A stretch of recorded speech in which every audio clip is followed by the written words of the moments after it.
Oh, man, we're recapping week 2 and then looking to week 3. I want it to slow down, but I'm having a blast. Saturday was insane. Our next guest was working hard. I was just drinking beers, cooking on the grill, and binge watching college football from 11 a.m. on.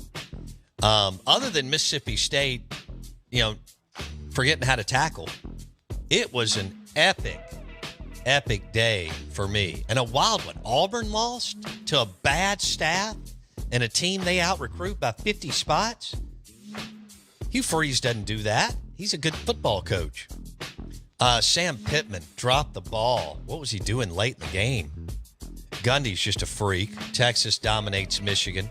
What is Mark Stoops makes Shane Beamer look like Steve Spurrier. I had both of them gone by the end of the season.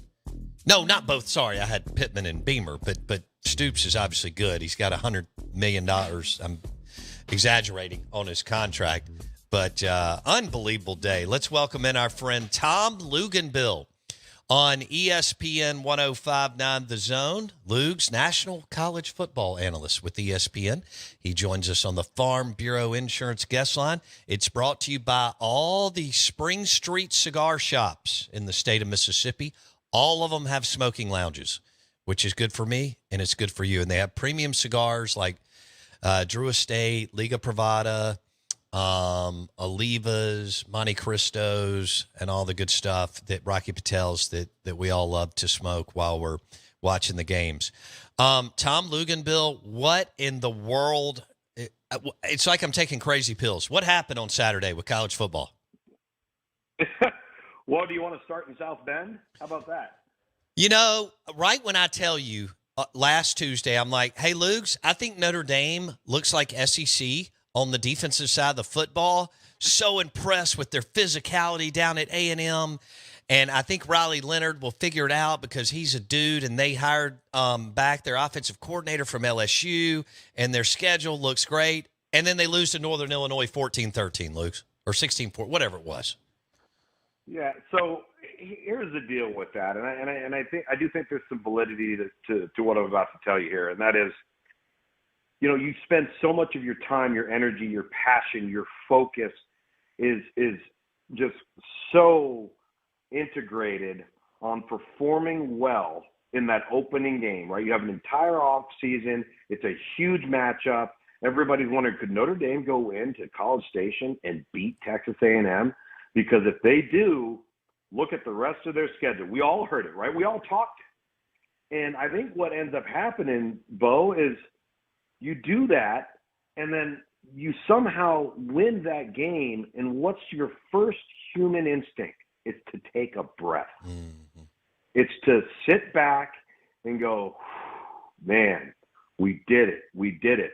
Now we're going to skate. And you look at who's next on the schedule, and that's exactly what Notre Dame did. And the only difference between Notre Dame and what they did and what Penn State and what they did, because remember, Penn State had to go on the road to beat West Virginia, a 9-win team from a year ago, was Penn State found a way to win the game.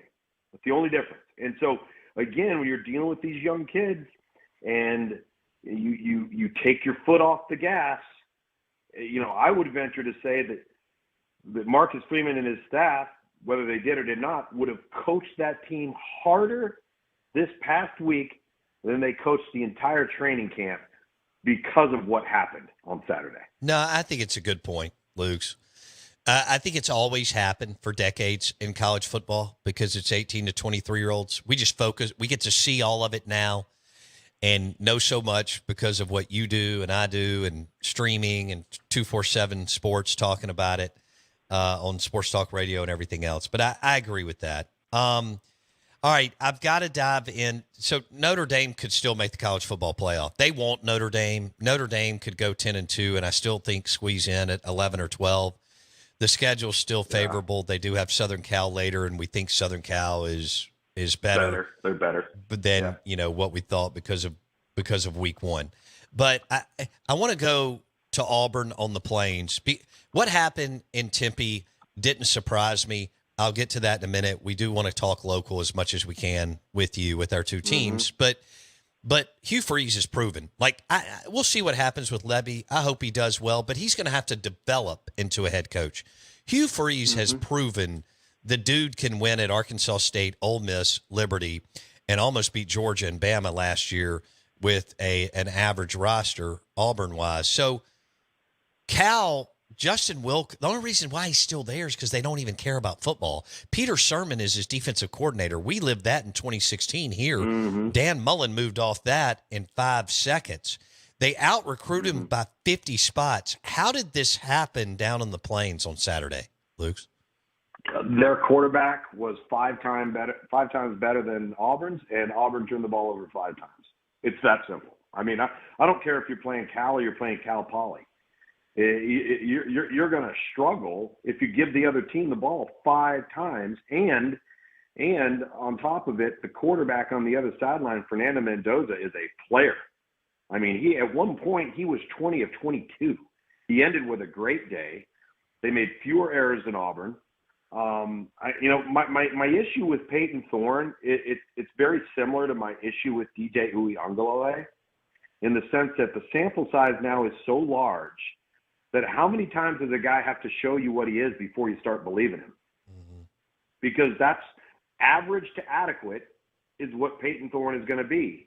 That's not good enough to win in the SEC. Hugh Freeze knows it. And if they were better behind him, they would have had somebody that beat him out. I think that Auburn has improved on defense. I think that Auburn has improved at wide receiver in their skill spots. That's a good thing. Those are positives to build upon. But when you have subpar quarterback play and you turn the ball over 5 times, I mean, it's as simple as that. You don't need to overanalyze how something like that happens. Now, I'll say this about Cal and Justin Wilcox. And I've had them probably 3 times over the last 5 years. That is an institution that makes the job almost impossible for the football coach. Sure. And one thing Justin Wilcox does have is he has the respect of his players. His players play hard. They're physical. They're tough. They know athletically that oftentimes they're not going to match up. But he's fixed the offense. The offense was a real problem. Not so much last year as they kind of started to hit their stride, but 2 years ago. And so I wasn't shocked that Cal went in there and played good. I was more shocked that Auburn would play so poorly and allow Cal to hang around. Tom Luginbill with ESPN. He's on the Farm Bureau Insurance guest line. How about Tennessee running? So this offseason, we've talked all about outside of the 2 powers, Georgia and Bama, Luke's. Ole Miss has stolen the headlines. Even Missouri a little bit, okay? Really hadn't talked about Tennessee as much, even though Heupel had that great year 2 years ago with Hendon Hooker, one of the best names in college football in a long time. Tennessee goes to a neutral site in Charlotte and dominates them start to finish. What did that tell you about the Vols, Luke? Well, the thing that gets glossed over with them is their ability to run the football. I mean, they ran for 249 yards against an NC State defense that has a draft choice in the defensive front, plays with predominantly redshirt juniors and redshirt seniors, and has a first-rounder at corner and another potential first-rounder in a couple of years at corner, and went through them like a knife through hot butter. And, you know, the one thing that Tennessee does, we can talk all we want about Nico and, you know, their targets out wide and this and that, but how they get you is they spread you so thin horizontally that you start to thin the box, right? And now they're going to say, all right, can you stop the run with 5 or 6 people in the box? And if you can't, they're just going to keep on running it. And then when they keep on running it and you start to crowd the line of scrimmage and you start defensively to start adding extra bodies, that's when the ball starts going vertical. Because now they know they've got you in a huge bind in one-on-one situations, and their quarterback and their target, they're banking on is better than you. I did not expect NC State to play that way. I didn't expect NC State to win the game, but I didn't expect them to play that way, and I didn't expect Tennessee to make them look pedestrian. So, you know, all the talk, as you mentioned, about Ole Miss, and it's probably, you know, off-season hype is warranted. The schedule's been atrocious. So, you know, I'm not going to put a lot of, you know, stake in that. But we'll find out, you know, with Ole Miss as we get into the meat of the schedule. We'll find out with Tennessee as they get into the meat of the schedule. Tennessee plays host to Alabama. Alabama gets to play Georgia at home, gets to play Missouri at home, but Alabama has to go to Tennessee. So all of that stuff we'll find out over the next coming weeks. But yes, Tennessee's been nothing short of uber impressive. Wow. Tom Luginbill on the Out of Bounds Show. We're recapping week 2.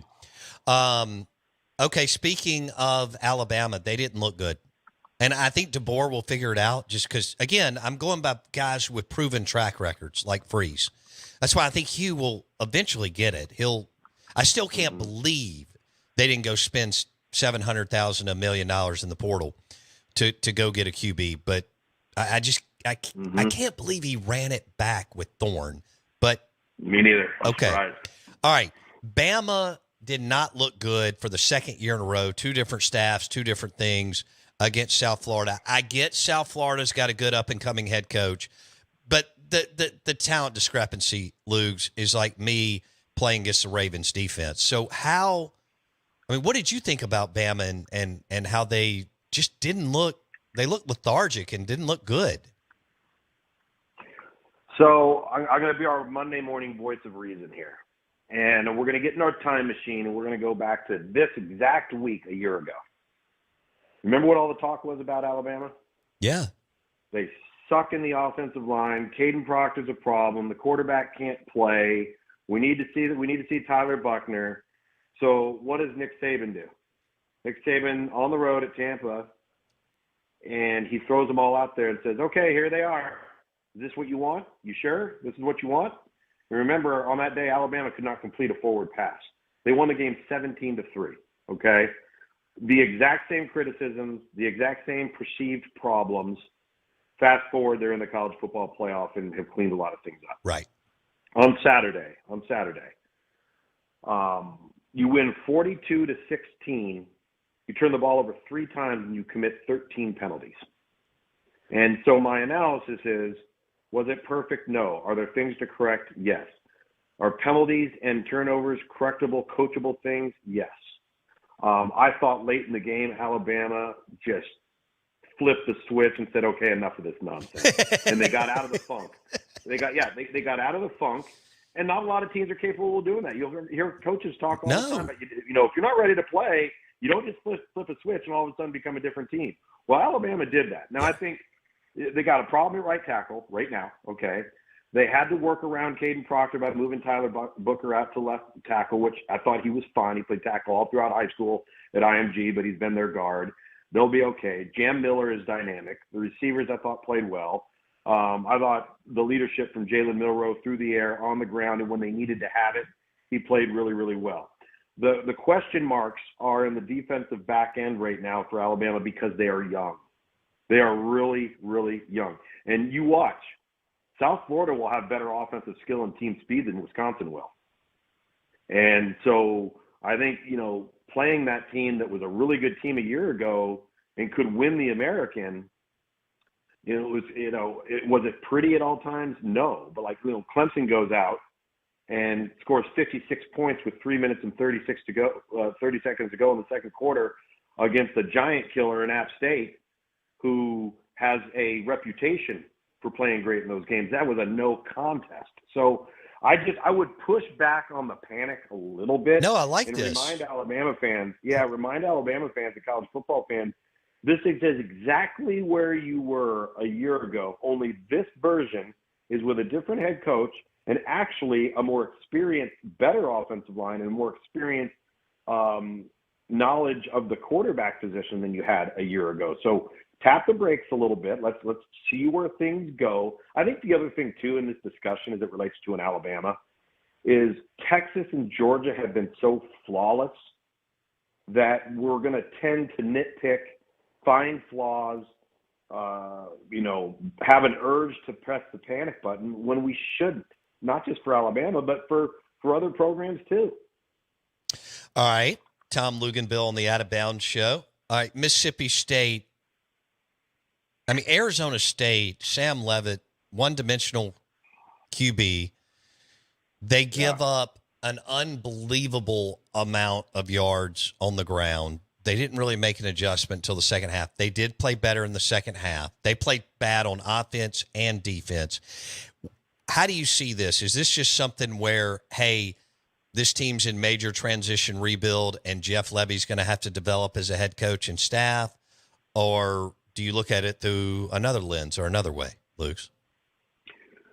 Well, a couple of things. I think they were overconfident coming off of the Week 1 win versus Eastern Kentucky, and I think they had a false sense of maybe how far along they were.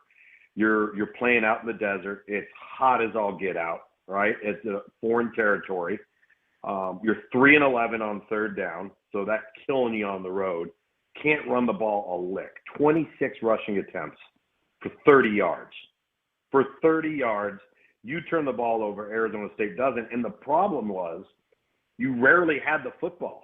The time of possession was 40 minutes to Arizona State to 19, right, for Mississippi State. So I think it was a combination of things, and they probably got punched in the mouth a little bit, didn't respond well. I think those are going to be great coachable moments for Jeff Levy and this team to maybe dial back the perspective of exactly where they're at, humble the kids just a little bit, and then see where it goes. I don't even know if it's so much learning how to be a head coach. Maybe it's more still learning about who they are as a team, what they're going to be, getting to know each other, that first year blueprint, new staff, new team, new players, new approach, and all of those sorts of things probably in combination on the road in Week 2. And credit Arizona State. I mean, Arizona State, not flashy, nothing spectacular, but they attempted to run the ball 54 times for 359 yards. I just gashed them in the 3-3-5.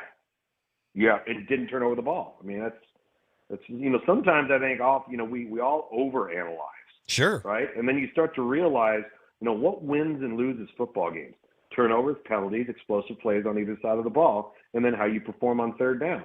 Well, it's not very difficult to go look at the team stats in the box score and see who was better in those categories, and more often than not, that team's winning the game. Let's go to Ole Miss at Wake Forest. You know all about the ACC teams with all your work with the ACC network this year. And Dave Clawson's done a good job over there. Ole Miss is a 22-point favorite. I expect them to roll, but kind of break this one down for us since Ole Miss has played two, cupcakes. Now they play a Power 4 team. Ole Miss at Wake this weekend, Luke. So I got done breaking this game down last night because I have Virginia and Maryland this coming Saturday night. Wake Forest had no business losing this game. Completely in command the entirety of the game, but they lost the fourth quarter. At the end of the day, they lost the fourth quarter. You're right. Dave Clawson has done a remarkable job. This is a developmental program. Never going to see a bunch of high-profile recruits, but they develop players as well as anybody. The offensive system is unique. You've always heard about the slow mesh, some of those things they do in their RPO game to put people in a bind. I think that can be a slight adjustment, but it's also an adjustment that if you're better than the opposition in the defensive front seven, you can counter the slow mesh just by being physically better. So, not a lot of familiarity, with Wake. If you're an Ole Miss fan, you got to know that Wake's going to be well coached. They rarely beat themselves, but it is not a game that Ole Miss should find themselves in a one-possession contest in the fourth quarter. Okay. All right. Fair enough. I think it could end up being a blowout. I think it will be a blowout, but I'll be interested to see if Clawson can even make, can he take it into the third quarter within 10 points? That's probably a stretch, right? Yeah, it's probably a stretch. I mean, I think Wake is a much more superior opponent than obviously Middle and Furman, but they're also not playing with Ole Miss's personnel. Right. All right. Bama at Wisconsin. You just talked about, hey, they did some things much better than people are giving them credit for. People are focused on what Georgia and Texas are doing. Bama at Wisconsin. Do you expect them to get right and get focused and be locked in to go to Madison, Wisconsin? Yes, I do. And I don't think they will be as sloppy. All right. I think they'll get a little bit healthier in the offensive line, maybe can get that lineup back to what they need it to be. Here's the thing, though. Like, there's criticism of the offensive line play, and I think at times it's very warranted. But the X factor in all of this is that you have a quarterback that can create something out of nothing, pull a rabbit out of the hat, and mask some of those deficiencies. Now, if we were having this conversation and Greg McElroy or A.J. McCarron were standing there, that's a whole different dynamic, right? Because now you don't have that element. Right. So while the offensive line is starting to try to come together and you're having a couple of bumps in the road, the quarterback levels things out. I think the biggest thing they're going to have to do is deal with a foreign environment. It's a very, very difficult place to play. Wisconsin will be well coached. I think Alabama will outmatch them athletically, and if Alabama matches their physicality, because we all know what Wisconsin's about, they're a trench play football team, but Alabama is going to be superior size, speed, strength. Can they match the physical nature of what Wisconsin brings to the table? But they'll clean things up. Like I said, I get worried if you're watching tape and you're saying, "Oh my goodness, we are outclassed athletically," or "Oh my goodness, man, we gave poor effort," or we were undisciplined. Like that with Alabama, like they're not going to take the field and be behind the eight ball athletically. No. Right? That's just not who they are. So it is about playing clean football. They play clean football. They're clearly the better team. I got a minute. LSU hits South Carolina this weekend. Oh, man, I tell you what, South Carolina seems to kind of found a way here early, and I don't know if that's how improved they are or just how bad Kentucky may end up being this year. LSU this past week, obviously, Brian Kelly is up his team's ass, man. Holy smokes. I mean, he should be. Sure. And I think that, he's got to get it right. He's got to get them playing better football. LSU will have the better overall roster. I think they'll have more consistent quarterback play. I think Lenore Sellis is a terrific athlete, but he's coming along. He's got a lot of similar early Jalen Milroe traits, if you will. The athleticism and all of those exciting components are there, still developing into becoming a passer, not just an athlete playing quarterback. But listen, it's a hard place to play, man. Wouldn't surprise me if South Carolina could pull an upset. Okay. Where are you this weekend? At Virginia with Maryland coming to town. That's right. You said that earlier. I tell you what, how good is Georgia if Georgia manhandled Clemson and Clemson did that to App State?